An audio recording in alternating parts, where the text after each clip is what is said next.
Good morning, everyone. I am privileged to welcome an extremely special guest to the show today. One of the all time greats and pioneers of gripping everything, Richard Soren. Welcome to the show. Thank you so much.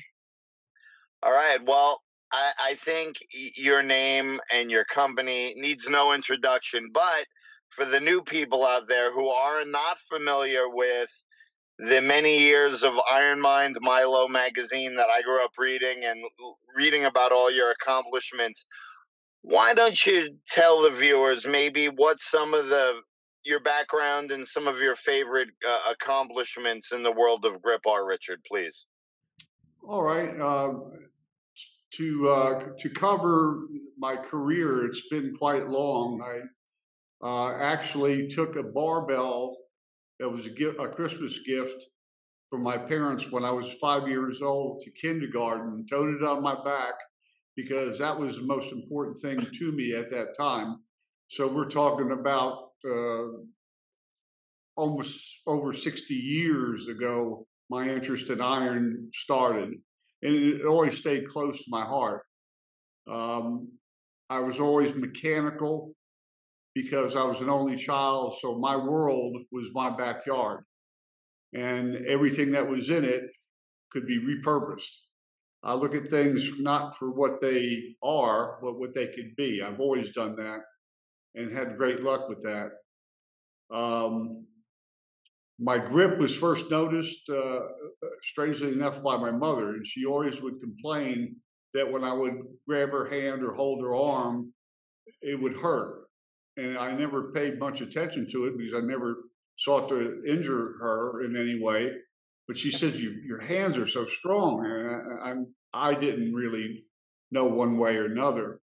Moving on down the line a little bit, I think the first official, or not official, but noteworthy thing I did was to have a impromptu arm wrestling competition in, of all places, a Delhi Uh-huh. with a gentleman that was my age too, I guess about 13, freshman in high school.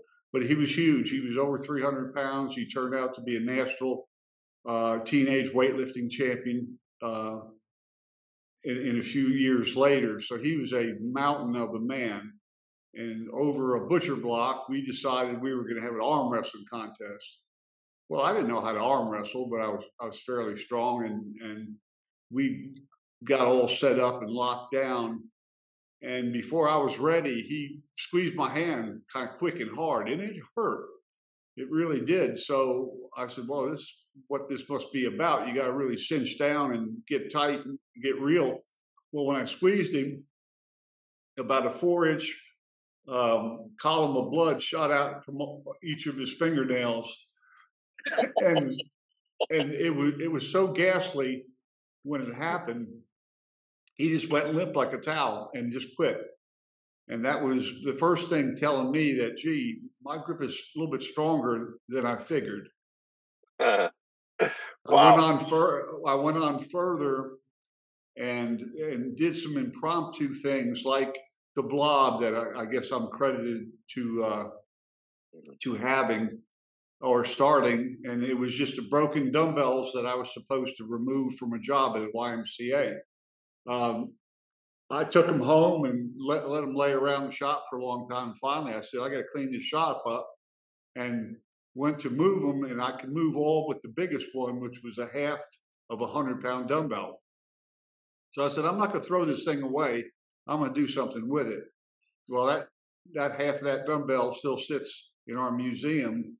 And just the other day, we had an extremely strong man come in that had lifted many other blobs of a later generation, and it was like it was nailed to the floor for him. He was kind of crestfallen about it, but it was a genuine, very hard thing to do. My fingers individually seemed like a little bit later on seemed like they really were strong. The fabled number 3 gripper, of which I was the first to ever shut, was one that was chrome plated and had a heavier spring than normal. And this thing was hard, hard. I haven't seen but maybe a handful of people ever that were great gripsters come in and give that a good shot. I worked up to where I could do it with 2 fingers, Wow. and I don't think that feat's ever been uh, duplicated, not to my knowledge. Um, I would do things like grab the horn of an anvil and be able to snatch it over my head, and which sounds cool and look cool, but sure wasn't a good idea. Because what do No. you do with it when it's at arm's length over your head, ready to bash your skull in? Yeah. So that was a memorable occasion for me to do. Um, in 2 finger lifts, on an axle that Iron Mine Company made for grip, I wound up on a bet, standing on a 5 inch block, pulling with 2 fingers on each hand, a full deadlift of 530 pounds. And I honestly hadn't seen anyone do anything close to that. But it No. got me a trip to Charleston and a free dinner, so I was pretty intense on the whole thing. I think finally with my grip things, I could recall one more thing, which I think still certainly stands.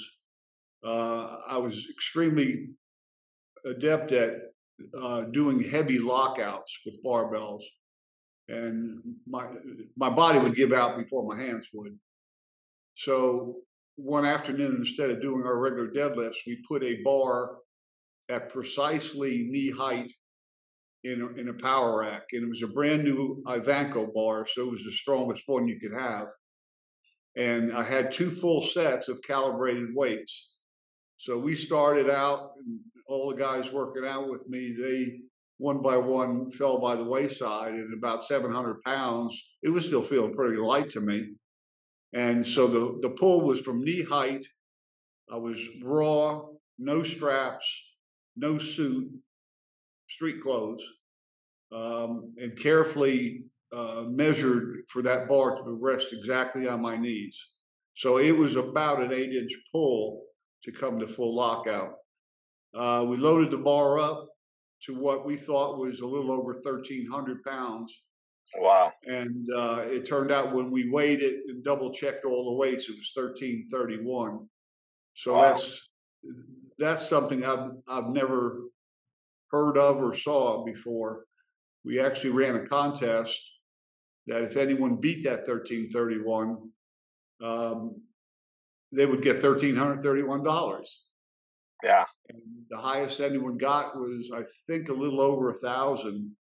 Like extremely strong man, and me, it made me think that, gee, that was a fairly impressive feat of strength, probably maybe my greatest.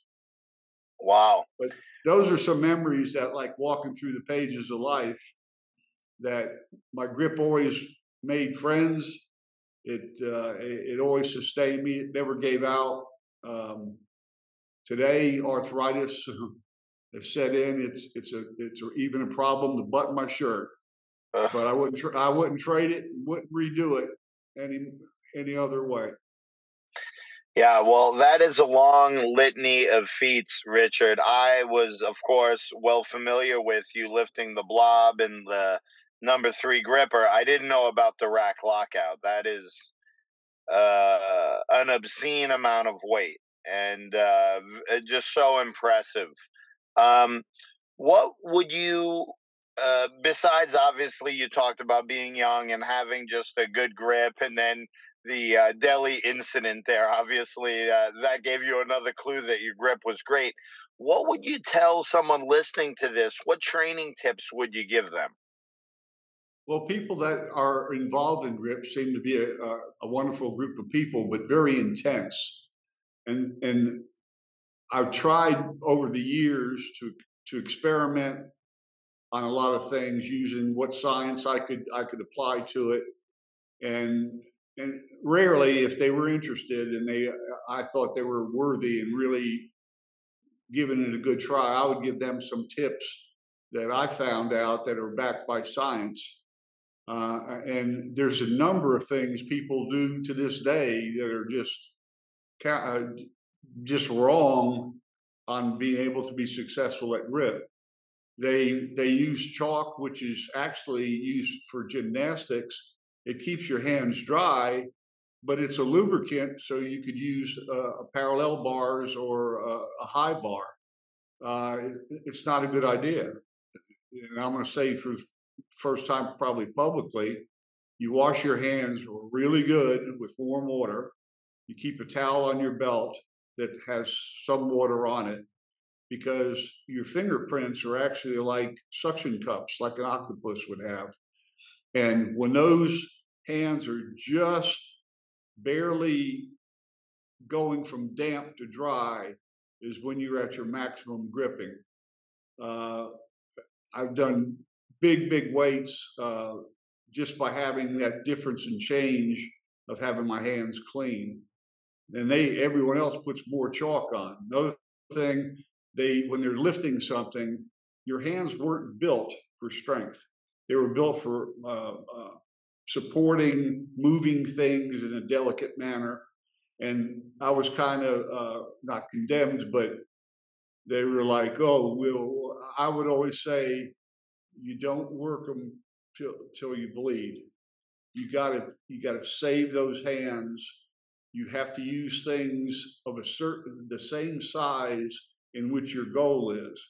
So lifting a small blob is not going to make you be able to lift a big blob, because it's an isometric hold. Doing small grippers for ultimate reps doesn't give you any better chance at the number 3. Working till you bleed each time, believe me, I put in some hard training, but I kept it at a minimum, so I was at my top strength every time. And my progression was, if I warmed up first and went straight to a number 3 gripper, and I did 7 sets, 7 singles. So if I made half the singles, great. If I made all the singles, wonderful. If I could actually hold a single and then keep it closed, those were real positive things towards my gripping success. I think everyone just believes it's just like going after a big squat or big deadlift. You only have a small bit of muscle driving those hands. I was blessed with I don't know what it is exactly, but I could focus myself, and I'm just trying to do it right now. I just did it then, where I could shoot adrenaline in my body, and like the fight or flight situation, and that actually drove all the power I had into my one hand. And it doesn't last long, and it takes a lot of practice to be able to do that, but that also helped me as well. Yeah, well, those are all great training tips.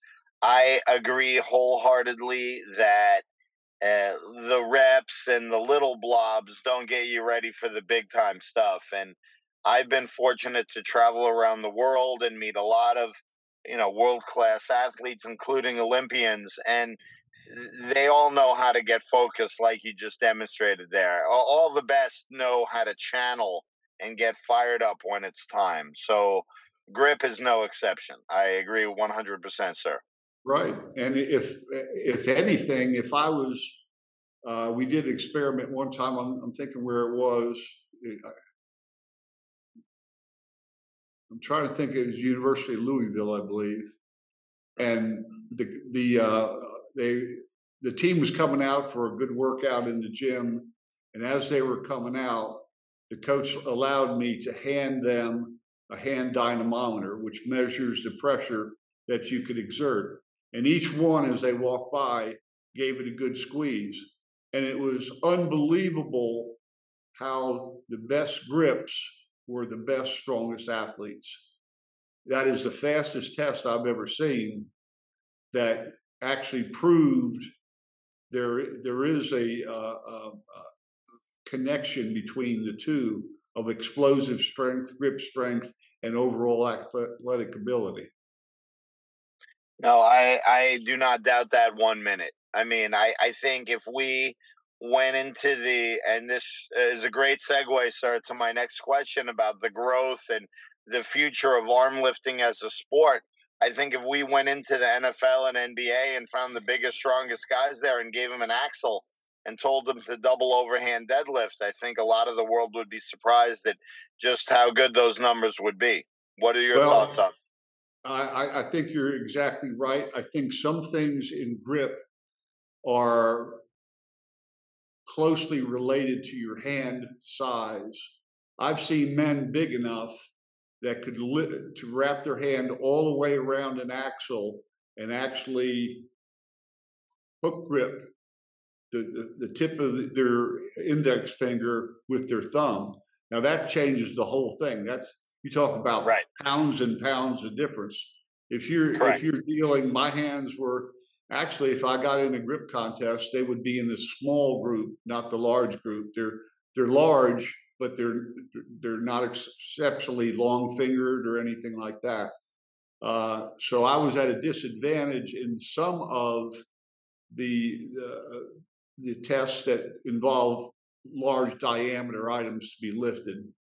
I don't think it's a straight linear correlation between a guy that's 7 feet tall and has a full grip around a bar as opposed to a normal, let's say, minus 7/7/8 long hand. Uh, it's not a direct correlation. I think the person with a smaller hand would be a greater feat. Oh, I agree totally. Yeah, and we can see that with now as Arm Lifting USA has branched out and we have different weight classes. Some of the most impressive lifts are coming out of now, like a 70 kilo, 154-pound weight class. Some of these rock climbers or the 60 kilo, 132-pound women, they're lifting fantastic weights on these devices. The axle, for example, um, there are women that are lifting 200 pounds, weighing 130 pounds on a 2 inch Wow. axle. Yeah, but they're all rock climbers or gymnasts, or they have athletic backgrounds before arm lifting. The men, there's one guy in particular I'm thinking of, in excess of 350 pounds, weighing 150 on the Wow. axle. Yeah, and he's one of the best rock climbers on the planet. He's from Canada. These people show that when they're against the similar sized people, they're capable of massive, massive feats. It's really Well, impressive. yeah, rock climbing is actually done in a way that it's isometric. Your first segment of your finger is generally held straight when you climb, which is very productive in grip, being able to do that.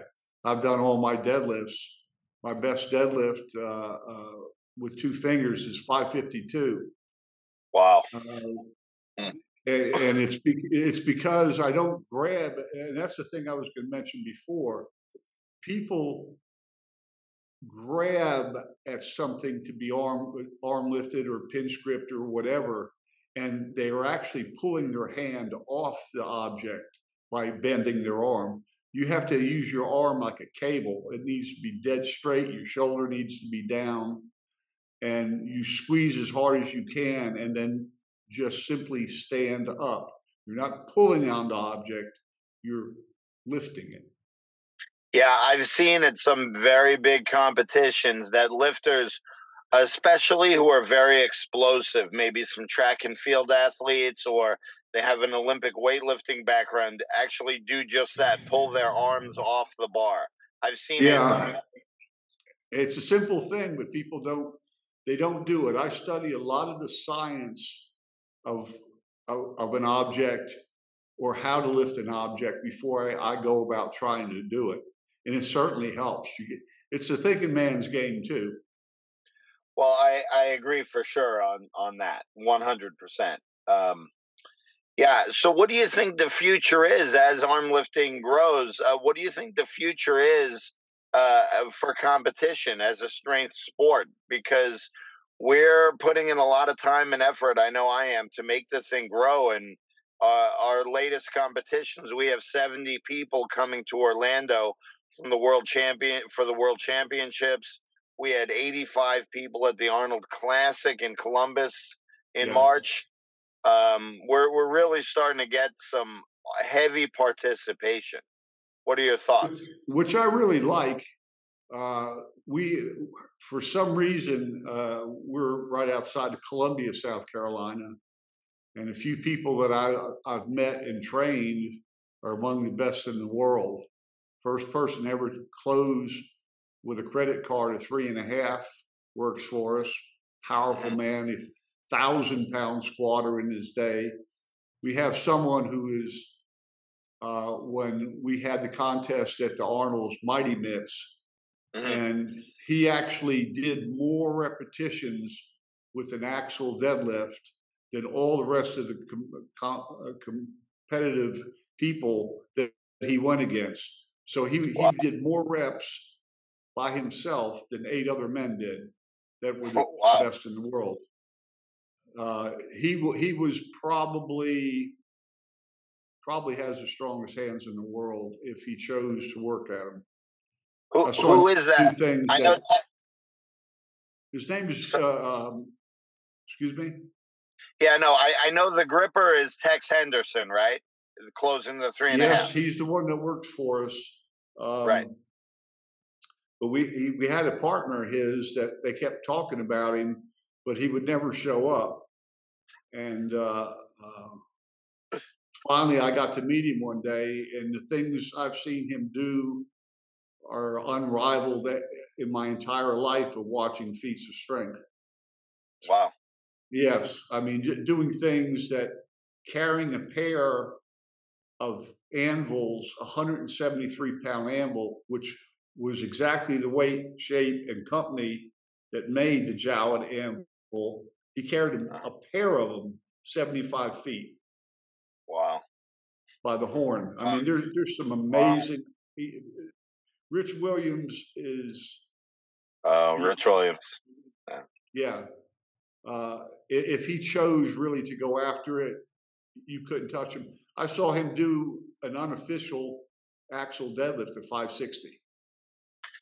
Yeah, I've heard of that, and I've reached out to Rich to try to get him to show up at one of our contests, but I've been unsuccessful. He is a very quiet person, very organized. He's been having some trouble with some clots in his legs, so he's backed off training a little bit. But I would think that would be a great time for him to go back in the grip, because no one could even touch him, not even close. It was like no one was there, and we had people, the best people in the world on that stage. Yeah, no, I'm aware. That was, I think, in 2012, maybe, the Mighty Mitts. Yeah, around that sounds probably right. Yeah. So, no, we had some great results at the axle deadlift at the Arnold. We had 2 men deadlift 248 kilos. So, like, right at 550. That's huge. Yeah, on the Rogue axle. And third place was only, and I'll put that in quotes, only 507 for the bronze at this year's Arnold. So that's one big, man, big weight. Yeah, they're huge lifts, and I would be willing to fly out to Charleston and then drive to your gym. If we could get Rich to compete, I would be willing to fly out there. And if Sorinex wanted to host an arm lifting contest, I would fly from California to you to help make it happen. That's for sure. I would certainly entertain that. And the place here, our museum and our building and our gym, is here for the public to enjoy and get some of the background of, like, grip wasn't built yesterday, or it wasn't tried yesterday. It's been tried ever since the first caveman tried to lift a rock.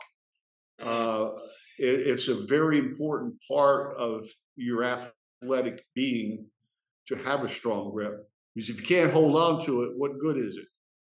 Exactly.